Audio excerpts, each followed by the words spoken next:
All right, the time is now 5 o'clock. We'll go ahead and call our work session to order. Our first item of business is a monthly financial update. I believe Gary will be stepping in for Ms. Pickles.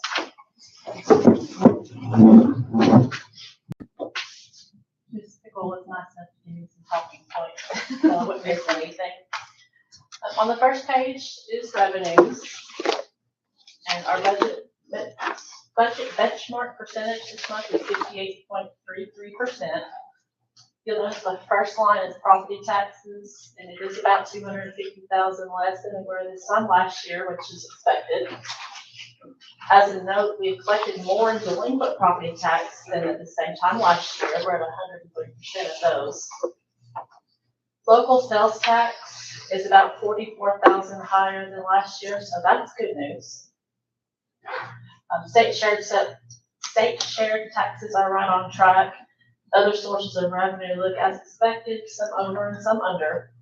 Overall, we're at 53% of projected revenues collected. And on the second page are expenditures. All departments look good as expected. A couple are a bit over, but most are under, which aligns with the belt tightening strategy. Overall, just under projected spending at 57%. Other funds are all operating as expected and on track to be right on target by the end of the fiscal year. And the percentages of revenues versus expenses are hovering close to one another, which is ideal. Excellent, thank you. Any questions, Director? All right, thank you so much. And as a note, Commissioner Wilkinson will not be here with us this evening. He is out of town for work. Item number 2, our stormwater supervisor update on utility operations. We have Mr. Brill here with us this evening.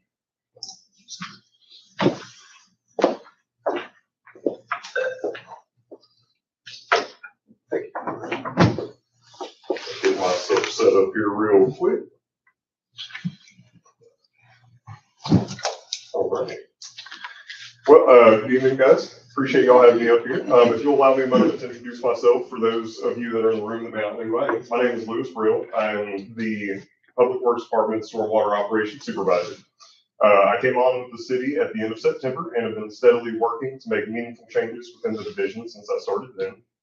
I've been a resident of the city for the past 8 years and have a deep passion for stormwater that extends beyond just being a job, as it's really something that I care deeply about, and it's something that to me is, something I really want to improve for my neighbors and my fellow citizens. So just to kind of start out, some of the things I want to talk to you guys about, just kind of covering the basis of some of the metrics for 2025. I've compiled a list of the 505 work orders that we completed in 2025.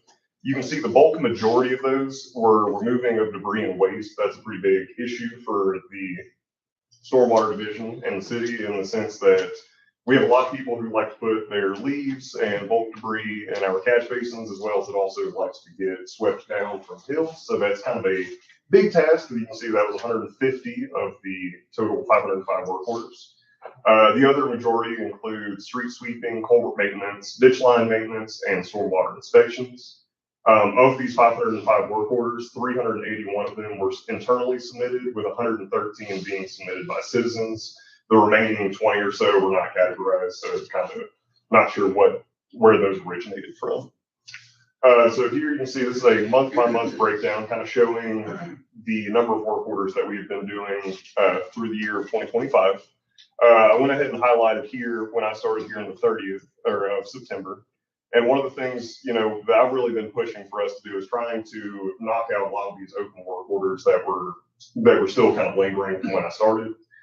So we've gotten that down from the roughly 110 to 120 that were in the docket down to 30, and now we're kind of climbing back up. I think we're at 37 that are sitting open right now.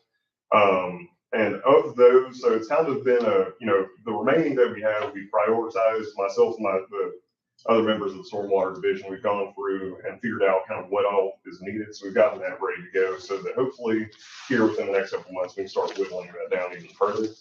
One of the other things I'll also mention that you can see that the number of work orders that's being completed has increased. a lot of that has to do with what we've kind of been working to increase the granularity of which we're putting work orders in.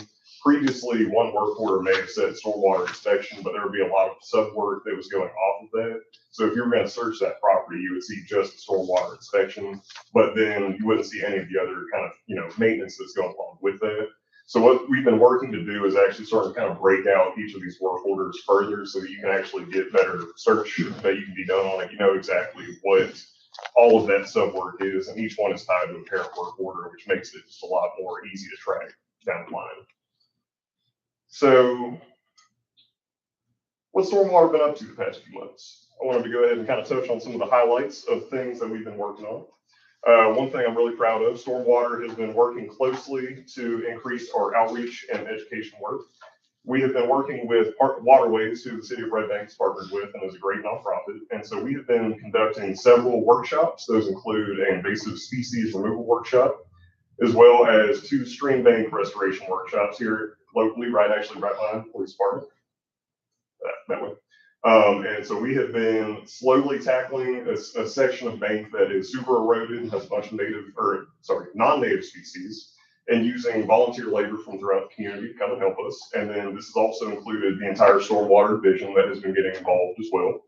The division has also been regularly posting on social media. That's something I think is really helpful, is just trying to increase our education and outreach that way. I think a lot of citizens don't necessarily understand the importance of stormwater in, short and long-term flood risk or flood reduction. So trying to just increase our ability to kind of vocalize what we're doing in the community is really helpful in increasing education. So go ahead and move on to training and development. This is a big one. I think that a division that is not training is getting kind of just, receding further into the taillights and just not really, staying up with the times as far as what is going on in stormwater. So this has been a huge thing since I came on. We've been really pushing hard to increase what our training initiatives are. Before I came here, the stormwater guys completed the TPWI construction inspection training. And then, so ensuing past that, since September, we have been doing our EPSC level 1 and 2 recertifications. We have done a coordinated excavation pipeline training, a Tennessee Stormwater Association stormwater control measure inspection and maintenance training, TTAP roadway training, CDL refresher training. And then we have actually one really cool upcoming training that I'll touch on later that is going to be a multi-agency, multi-organization training that is going to be held right here in this room. That's going to be a really cool one to talk about. Then Director Tate and I also attended a TDOT SRF SWIG funding training. That was a really great training as well. Another big one that I've been really proud to say that we've been working hard to complete is GIS implementation throughout the division. So we have been, as of the past couple months, utilizing ArcGIS and Esri field maps to start doing data collection and also doing more kind of just analysis of the stormwater asset management plan data. And that has been pulled into ArcGIS, which allows us to do more hydrologic monitoring and assessment. So far, we've been able to really import this data, which was created by Barge, and then has been extremely useful for, especially when we're out in the field, you can use it on your phone, access it. Some of the maps that we've created so far include a street sweeping map, which I'll show here in just a second. We've been doing analysis of broken curb across the city. Davis, who's sitting back here, is probably getting driven insane by me, asking him to go out and inspect curb. We've been doing a streetlight collection, data collection map. We've done a stormwater asset inspection map for all of the assets that are below the threshold that Barge collected, which was, I believe it was 15 or 18 inches and below. So we're really going to be starting to do a big inspection on all of that. And then also Christmas signage. This is a big one. This exists in some of the guys' heads, but they really wanted a nice map that they have on their phones that shows where all the signage goes for the Christmas parade. So that was just a kind of a fun map we put together. Another big thing that we've been really trying to focus on is illicit discharge tracking and construction inspection. This is something that if you're not paying attention to this isn't get away from you. There's a lot of construction sites that release sediment. You can see here on the left photo that there was a pretty substantial amount of sediment leaving one of these construction sites. So this is something we've been watching like a hawk. We've been doing regular post-rain event inspections, going ahead and just checking, making sure that construction sites are, putting up their EPSC measures as they should. We've been using iWork to track all of the illicit discharges that happen. That way we can stay regular about our scheduled inspections.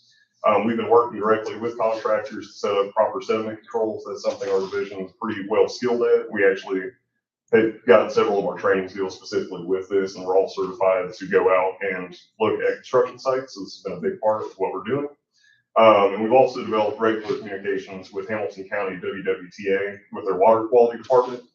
And to go out and any of these illicit discharges that are happening, we're staying in direct communication, making sure that we're tracking these.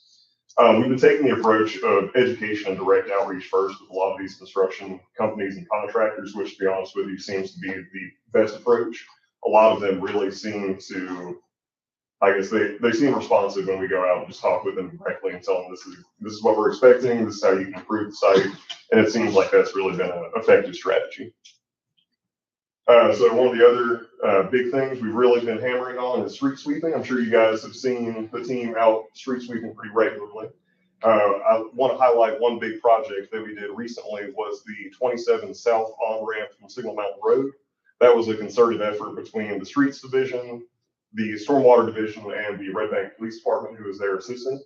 We were able to remove a pretty substantial amount of sediment. You guys can see on the curb and gutter there. There was enough that there was actually grass growing right there, and it was blocking up a lot of our catch basins, which was preventing them from flowing appropriately.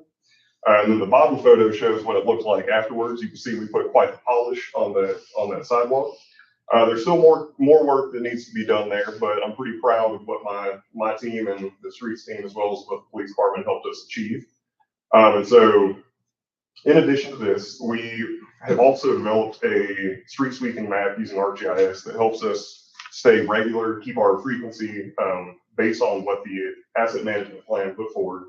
We've been kind of breaking down the city into 7 different areas that the street sweeper then will go and hit area by area, which helps us keep better regularity. And we're tracking this in iWork. We tied all of the ArcGIS maps in with iWork, which allows us to quickly track all of the areas that we're hitting. So this is what that map looks like. We've broken it down, color-coded each of the roads based on frequency. You can see we've got it to a monthly, quarterly, and yearly cycle. Ideally, we're going to hit those more frequently, but that's just basically what the recommendations were from the asset management plan. So that was created in ArcGIS, and we can actually track that using the Field Maps app. You can use that to actually see exactly where the street sweeper is operating. We've also been doing a lot of Stringer's Branch inspection, debris removal, and flood mitigation work. That's been a big thing. You can actually see this is a huge snag that we had right behind City Hall that the stormwater team found, and we've been doing using ArcGIS again. We've been walking, starting at the northern headwaters and walking all the way south in Stringer's Branch, going and actually inspecting every foot of Stringer's Branch.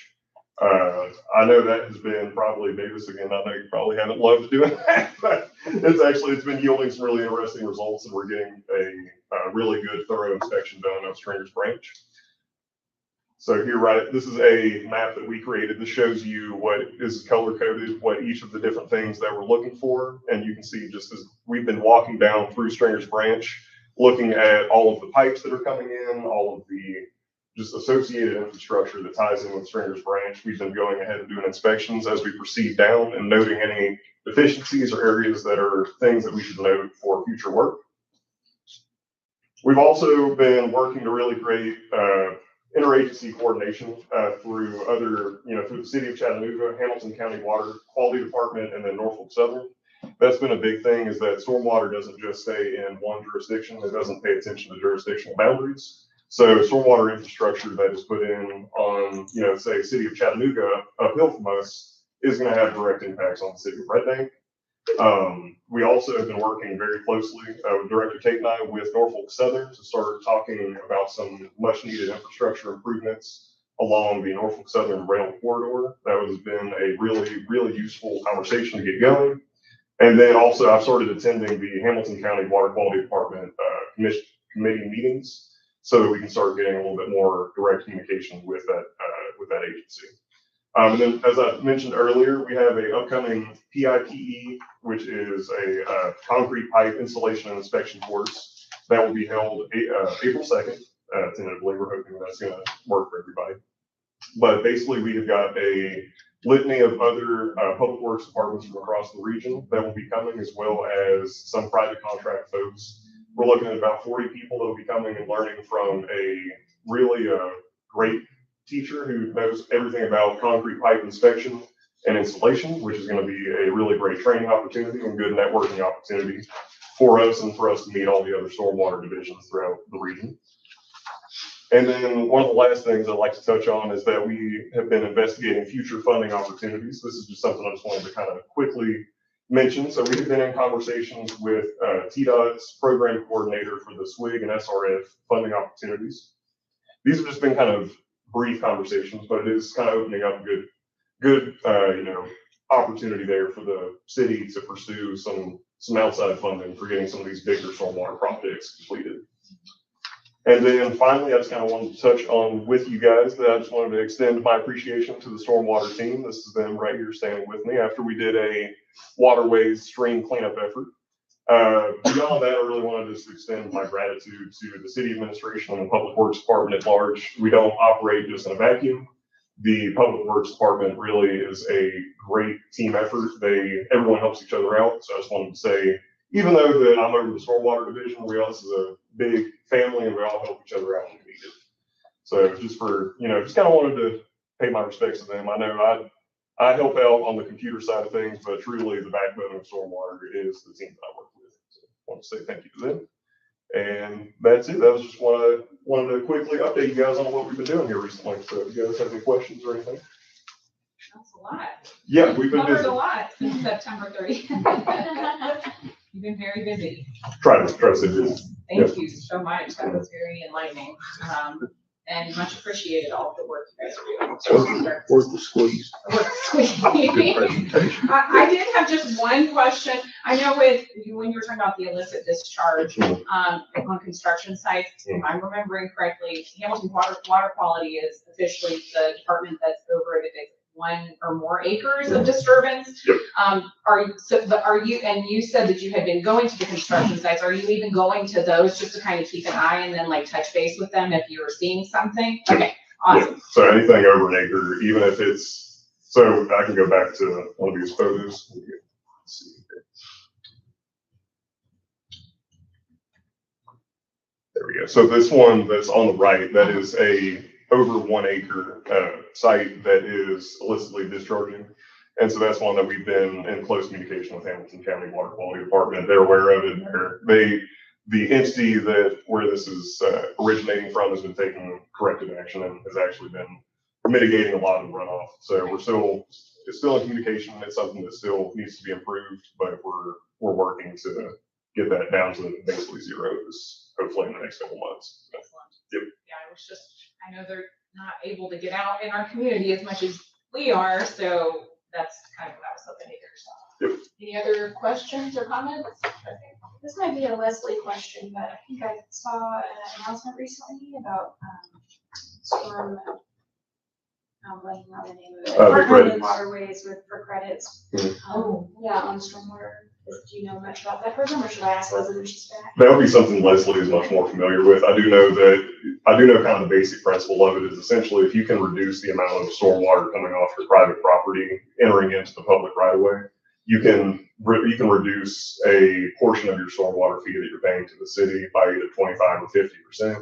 Rain Smart Yards. Yes, Rain Smart Yards. Yeah. Mm-hmm. Yeah, and it's a great initiative. Basically, it's stuff like planting native species, directing your downspouts away from, impervious surfaces, and just trying to put in sort of bioretention or, native pollinator species that are better for the environment. It's a mixed approach, but it helps reduce any stormwater coming off your property. Last question for me. Does the street sweeper have a name? No, but I would love to do a public naming contest. I think that would be a fun activity. It'll be fun. Yeah, so Very cute. something to think about. Yep.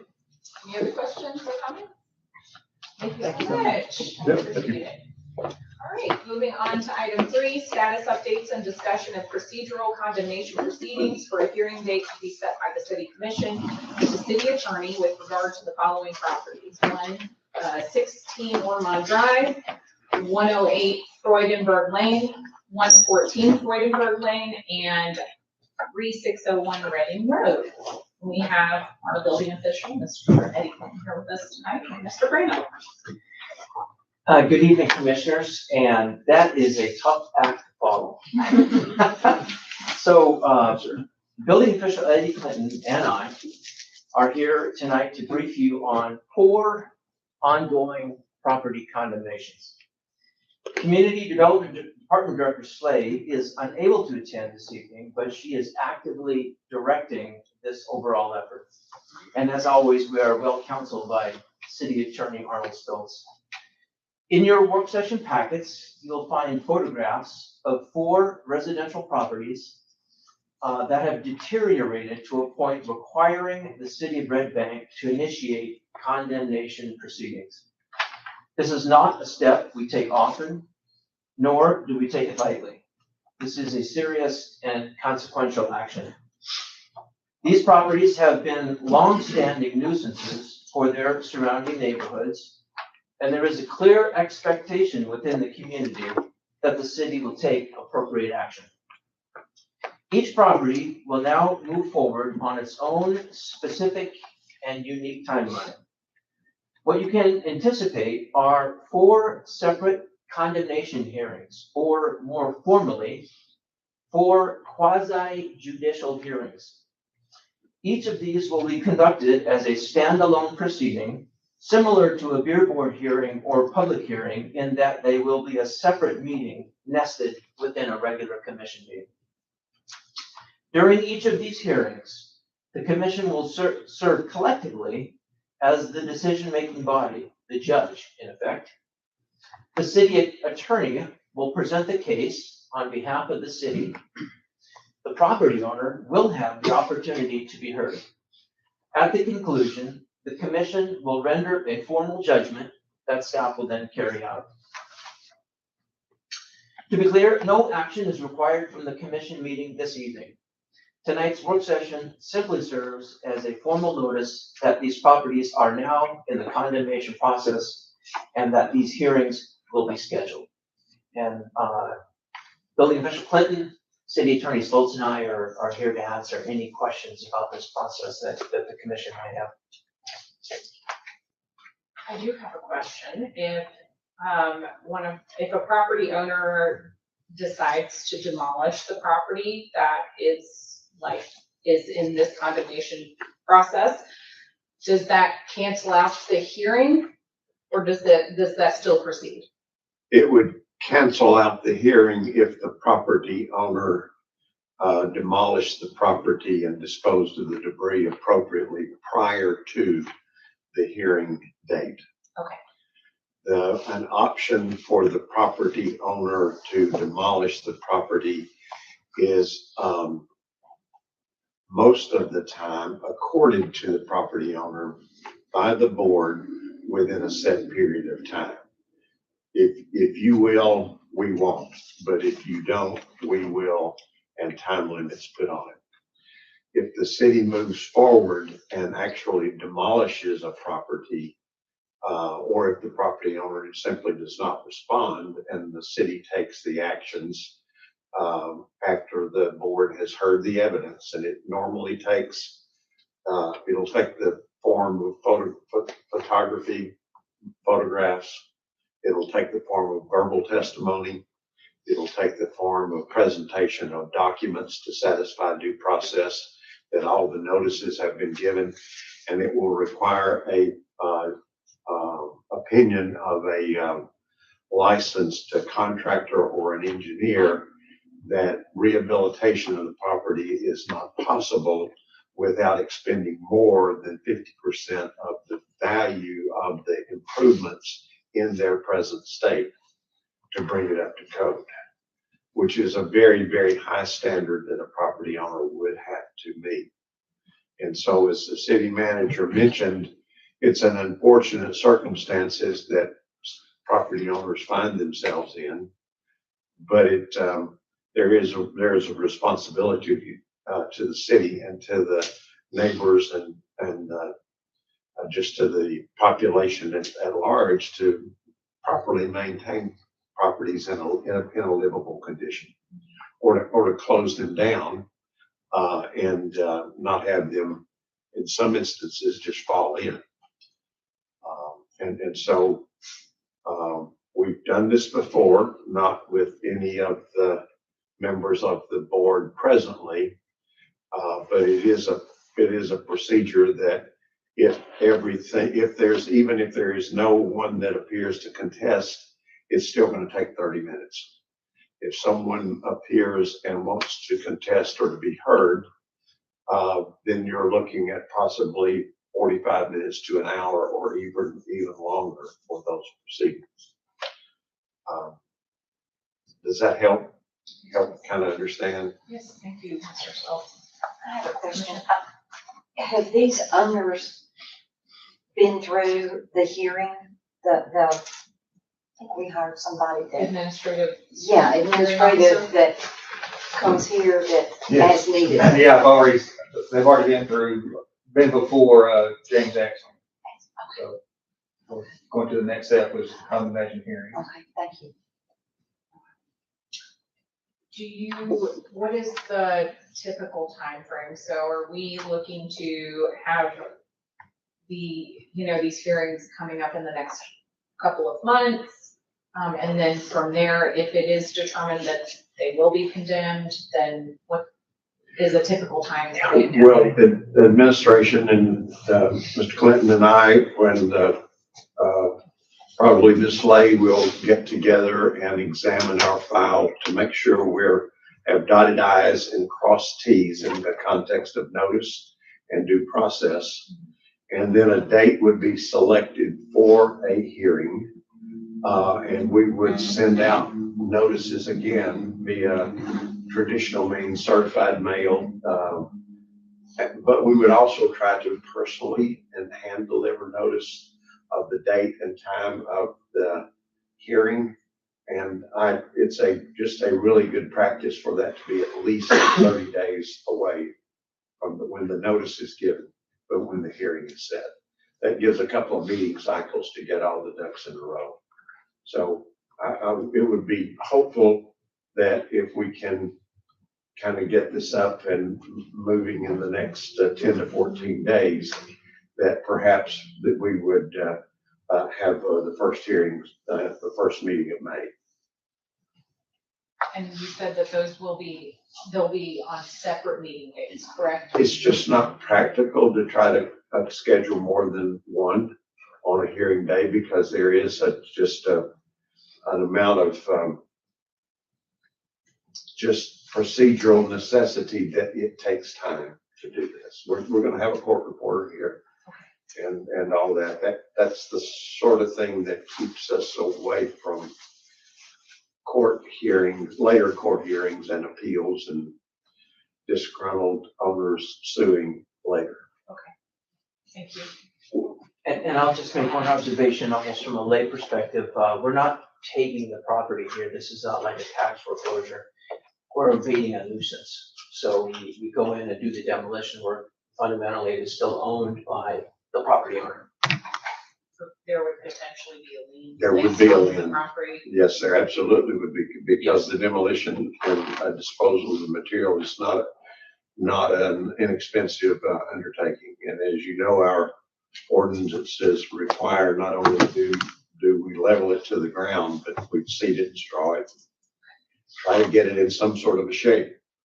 And then a lien would be placed against the property, which if the owner didn't satisfy the lien, then the property would eventually be sold with the cost recovery coming back to the city. And if there's more money that the property sells for than the cost recovery, then of course that goes back to the owner, or the owner or the taxpayer. Because it's theirs. We don't want to do this. Right. Last resort. I have a question. So what's the likelihood of the owners doing this themselves before all this happens? I'll speak to that. I think one of them's actually pulled a demolition permit and actually hasn't executed it. So I think it's reasonable to think that one of them will. On the other hand, two of them have been in this condition for a very long time and years and years and years. When I came into my job, one of these properties was in conversation. So it's unlikely that one will be remedied short of the city actually doing work. Hopefully the other two are somewhere in the middle. I would say, I'm sorry, I would add to that, Commissioner, that Mr. Clinton tries very, very hard to convince the recalcitrant owners to do the right thing. I know that for a fact that he does that. I can second. Have we been receiving any taxes on that property, on those, from those properties? Yeah, the property tax still comes in. Okay, I have one that, they let it get delinquent, and then they go in and pay 1 or 2 years, get called up so it doesn't go to tax delinquent court. They know the game, they know how to play it, so that's what they do.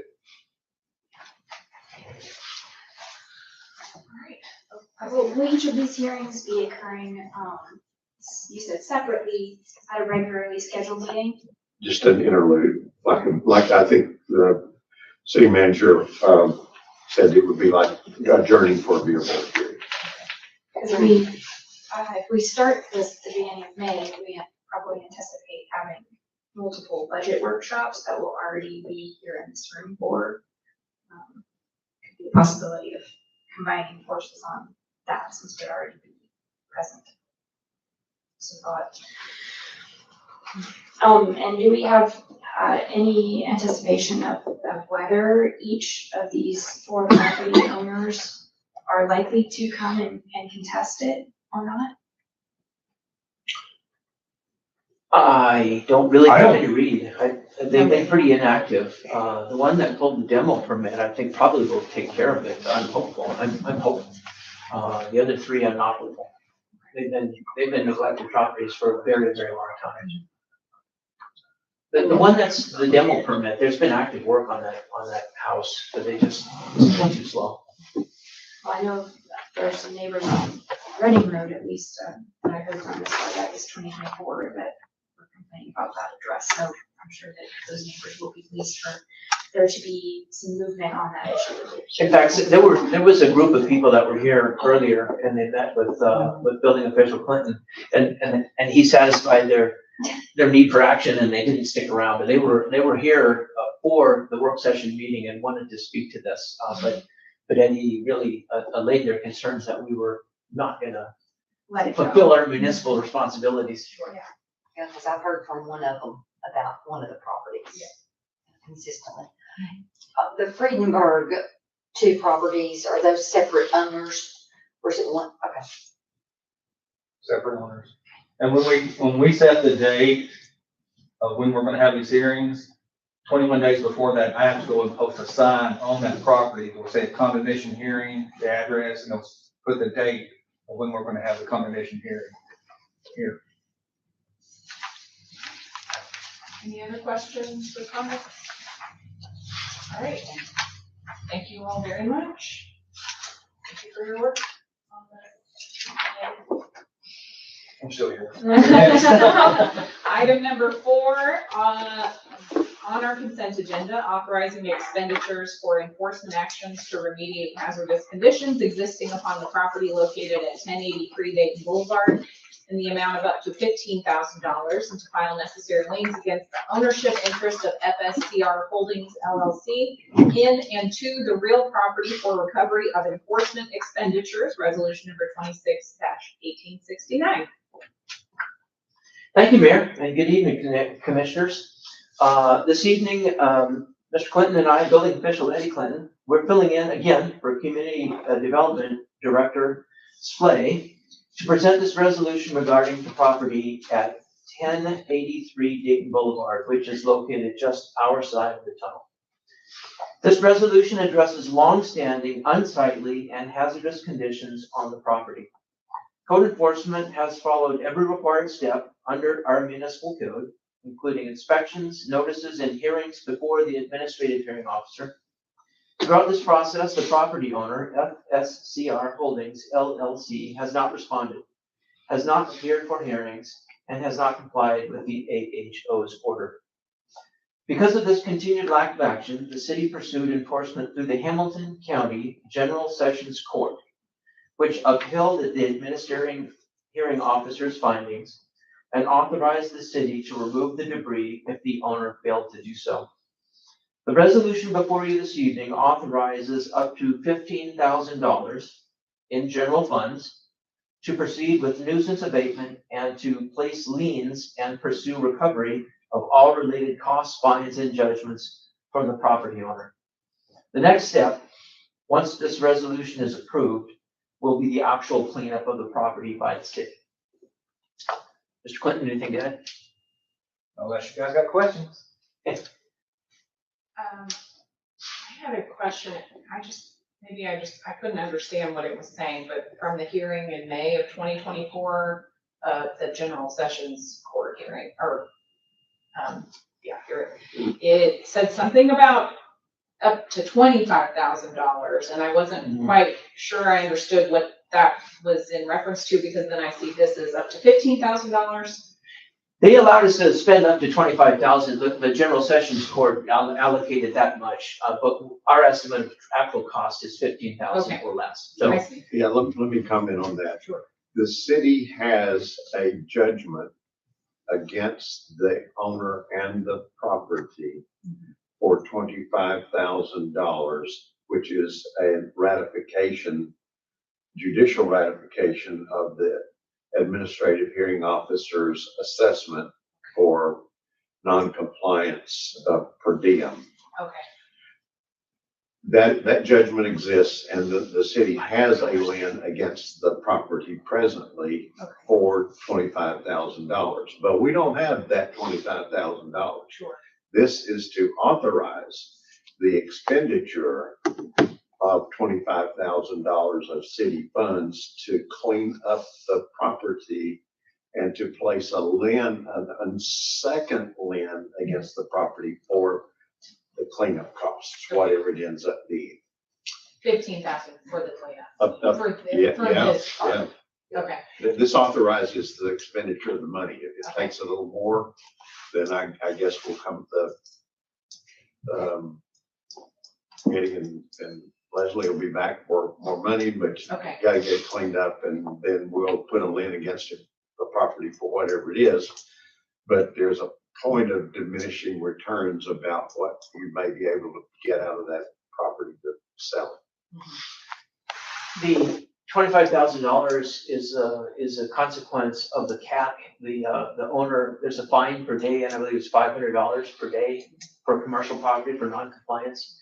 Once the administrative hearing officer levied that fine, it accrued to the cap of $25,000, and that's the basis for the $25,000. Is that corrected? Correct.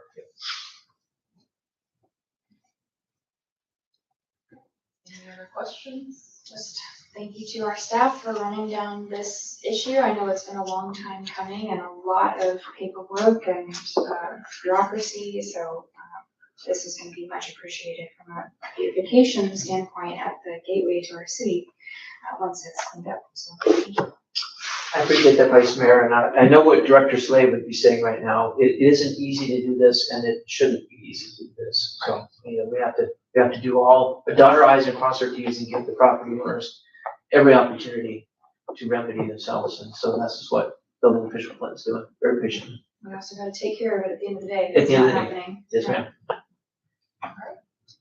Any questions or comments at this time? Okay. Thank you very much. Thank you. Item 5 on the consent agenda, authorizing additional FY26 funding for anticipated expenditures for the continued support of CARTA and the paratransit services in the amount of $50,000 from the general fund, resolution number 26-1870. Mr. Pham. Thank you for joining us this evening. Good evening, Commissioners. I'm also standing in for Director Slay. I am behind the scenes quite a bit on the CARTA contract, so I hope I can provide a level of detail that's satisfactory. This chart was in your packet, I believe, the work session packet, and it's really bird's eye level of how many rides the CARTA paratransit service has given since that contract started in 2020, the fiscal year 2023, which was July 2022. And you can kind of tell just towards these recent months it's been a pretty steep increase in the number of people using it, or the number of rides that people are taking. So over the next several slides, I'll give you some, a little bit higher level of detail on why this is happening, or really what is happening. So you can go ahead and click to the next one. I want to start with, where are these rides going? Normally, CARTA sends us a scanned piece of paper that shows how many rides were given to an individual. And then at the end, it says how much that cost, and we normally just pay that bill. I did have to do a little digging through the staff at CARTA to try to get a little bit more detail on this contract. And so at a first pass, I went through and did some geofencing and trying to figure out where these rides are going, just so we can kind of maybe see the bigger picture on this contract. So they break down the ridership for paratransit to dialysis, education, employment, entertainment, general, medical, and shopping.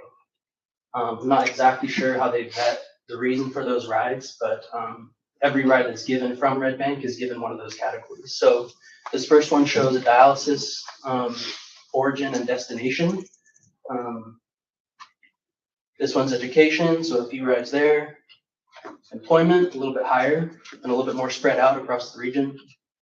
Entertainment, just a few. General, a little bit more clustered, and again, I'm not sure exactly how they vet the general use, but obviously a lot of rides being taken there. Medical, even more. And then shopping, again, just a few. This chart, it shows the general trend of how many people are riding every month. So that red line is the number of riders. So in fiscal year 23, we had 10 riders taking regular trips or spontaneous trips. In fiscal year 2026, we've had 22. So it's almost doubled the number of riders that are using it. That blue line is the average rides per rider per month. So that's sort of steadily declined, but when you combine the number of riders with the average rides per rider per month, it's a healthy number, which is a good thing, I think, because the service is being used by more people. And as you saw from the geofencing maps, for pretty important reasons. And this is a temporal breakdown of that ride purpose. So obviously in the last year or so, we've had a steep increase in employment rides, a steep increase in dialysis rides, a steep increase in medical rides. Pretty much everything across the board has increased. But obviously those three first categories are really where the bulk of this ridership is coming from. And then this, I think this chart hopefully will speak to why we're asking for a little bit more budget to cover these rides. That blue line is what we based our average on when we asked at the beginning of the fiscal year how much we thought we could use to cover the ridership this year. And so that's obviously around 47. That red dashed line is from fiscal year 23 until now, fiscal year 26, which is a little bit higher, and probably the budget that we asked for would have covered that. But that green line at the top and to the right is the reality of the average in the past 6 months. So clearly some discrepancy there. And again, we don't really know why we've had a huge increase in ridership, but there very much is, which is the reason for this ask in this resolution. And I can answer any questions if there are any. So these additional funds are just an estimate. Yeah. What we think, based on the numbers we have now, will continue for the rest of the fiscal year. That's based on the last 6 months and hopefully with some cushion. Okay. It's my understanding that the increase in ridership is largely attributed to improvements to their scheduling system. I think Mr. Frazier did say that when he was here a few weeks ago. They've done some internal reform over how they schedule the rides, but I don't know the details of that change. We haven't done any major outreach that would account for this level of jump all of a sudden, Not that I know of, no. or they haven't either. Not that I've seen. Will this affect how we will budget for next year if the price of everything stays the same? Definitely. Right, so this year we budgeted $30,000. Yes. And we had $15,000 from the county commission. We had about 9,000 from the county, and then had a little bit left over from the 5310 grant. Okay. So what would be a good estimate if we wanted to continue this level of service in the next fiscal year? As far as what we might need to budget for, just so we can be thinking about this. I think because they're refining things on the CARTA side, and probably their scheduling is a lot better, we might be able to expect similar ridership numbers like this. So I would expect that amount of ridership to continue. So close to $100,000 potentially. Maybe more like 130. And Potentially. we had to add the State Street aid that's already been paid out. Maybe a little bit higher. And these additional funds are coming from the general fund, whereas what the 30,000 that we had originally budgeted came out of State Street, and as Director Kate was just speaking on, correct? Commissioner. Correct me if I'm wrong, thank you. We pay $20 of the $22.50 per ride. No. So at the beginning of this fiscal year, CARTA increased that cost to $47.50 per ride. That's what they're calling the operational cost. When we were using the grant, it was actually, I believe, $20. And so we were paying a portion of that with the grant, and then the rider was paying a portion. Will that portion remain the same, or can we request that? As of right now, the rider does not pay anything. The rider pays fare. Yes, the rider pays So it's fare. $250? Yeah, Yes. I think it was $250, yeah. Yes, the terminology that CARTA uses is full cost recovery now for the trip. If whatever is owing after the fare, then the municipality picks it up. CARTA's actual costs are around $50 a trip currently. And they are working very hard at what Mr. Fraser calls cost containment. Basically, their demand for service exceeded their capability, and so they've been forced into a overtime scenario. So they're gonna right-size their ship vis-a-vis availability of vehicles and staffing. I don't think it's a quick fix. So he is working as hard as he can to manage the cost, but it's about $50 a trip, and you take away 2.5 from the fare, and that leaves the balance for whatever municipality. And currently there's 3. Eastridge, Chattanooga, and Red Bank are the ones that are providing access to paratransit services in their jurisdiction. Who sets the $2.50 per rider? Is that CARTA? That is us. The commission established that at the beginning of the fiscal year in the budget process, and it was consistent with the fee schedule that CARTA was providing system-wide. There's actually, might be $3.50 because they have to follow federal rules, and if you're within a certain distance of a fixed route line, you pay a lower fee, and if you're a greater distance from a fixed route line, you pay a higher fee. And we fall into that second category because we don't have any fixed route service, so our riders pay a slightly higher fee. It's not huge. I think it's $2.50 or $3.50. And I think we're in the $3.50 range for what the rider pays, and other paratransit riders in, say, Chattanooga or Eastridge that actually are within a certain distance, and I believe it's a mile or a mile and a half of fixed route, they're eligible for the lower fee.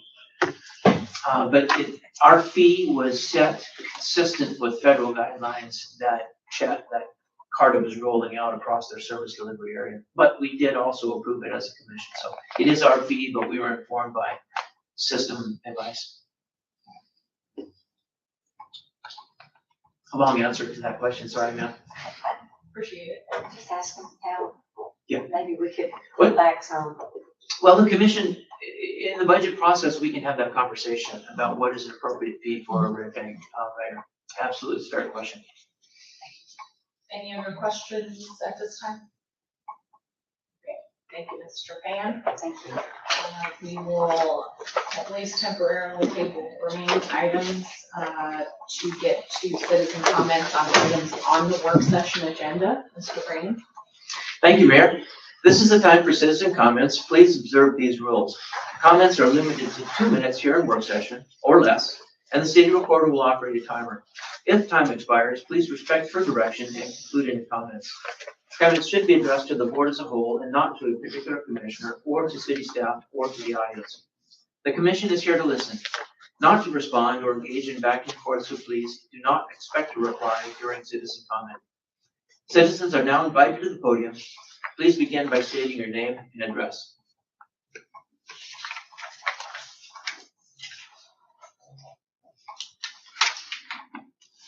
All right. We have no comments. Do we want to go back and maybe try to get through another couple of items on the consent agenda and then maybe stop in 5 minutes so we can have a brief break in between meetings? Is that okay with everyone? Okay. So we'll return to item 6 on the consent agenda, ratify emergency purchase of transfer switch for Fire Station 1 for a cost of $14,589, resolution number 26-1871. Director Tate. Thank you, Mayor. Commissioners, the switch. There's another picture that has a maintenance switch on it. Tracy says, is that not the switch? Little toggle switch. No, this is the switch. So briefly what happened, this is the transfer switch at Fire Station 1 that is mounted next to the service panel that feeds the generator. So when the power goes off, the transfer switch detects the power outage, automatically starts the generator. Well, this switch failed, and Justin Hedrick had someone come and look at it back in December, I believe it was. December? And they come back to him and told him that it was a $14,000, whatever the price was, repair. Then they come back to him a couple of days later. We were teeing up a resolution then. Then they come back and told him there was like a 14-week lead time. So I had to give him the permission to go ahead and place the order for the switch, which made it an emergency, because this switch right here, if someone knows what they're doing, they can manually operate this. But if not, it could be very deadly, because you're actually applying 480 volts to the switch when the power comes back on. So if you have someone that's not trained to do that, it could be a very serious process. Let's put it that way, very serious process. So that is the reason for this emergency ratification for the purchase of this switch. It is on order, and it's probably about 7 more weeks out. But it is instrumental because it keeps the fire department at Station 1 in service, which is the basis of their operation and all of their emergency communications. So without this, we would, I don't know what we would do. We would go back at generators probably and flashlights. So anyway, that is the purpose of this resolution. Thank you, Director Tate. And just to clarify, I think that these funds are coming from Yes, ARPA yes. allocated funds. These are coming from ARPA, from the Facilities Improvement Funds. Yes. Thank you very much. Any questions? Comments? Is it due to age? That It is. I think the switch is about 15 years old. I think So, yes. about 15. It was time. It's time. It's just something that happens from time to time. Okay. And it has power on it all the time, so it never gets break. Okay. All right, I think we might have time for the next agenda item on the consent agenda, authorizing the city of Red Bank to utilize GSA for cooperative purchasing. Resolution number 26-1873, Director Tate. Thank you, Mayor. I'll make this quick. General Services Administration is a federal procurement program, collaborative contracts, purchasing, much like we talked when we discussed Sourcewell and Omnia Partners, who the commission has approved for us to use. General Services Administration caters to the federal government, but we are authorized to use those services, being a local municipality, local government. And they have a tremendous amount of supplies in their system that we can purchase from, contracts. And the reason for asking permission to onboard them as a cooperative is they have a vehicle exhaust system under contract with I think they're a worldwide, but certainly a nationwide manufacturer, contractor. And Justin has sourced them as the leading candidate to be able to put vehicle exhaust in our fire stations, both fire stations. And by doing this, we'll be able to take advantage of that contract. Excellent. Thank you. Any questions for Director Tate on that? So we don't.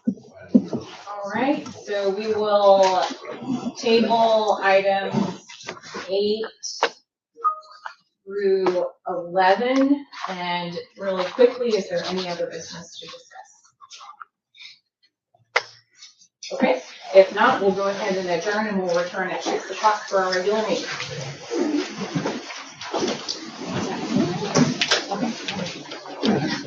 That was pretty good.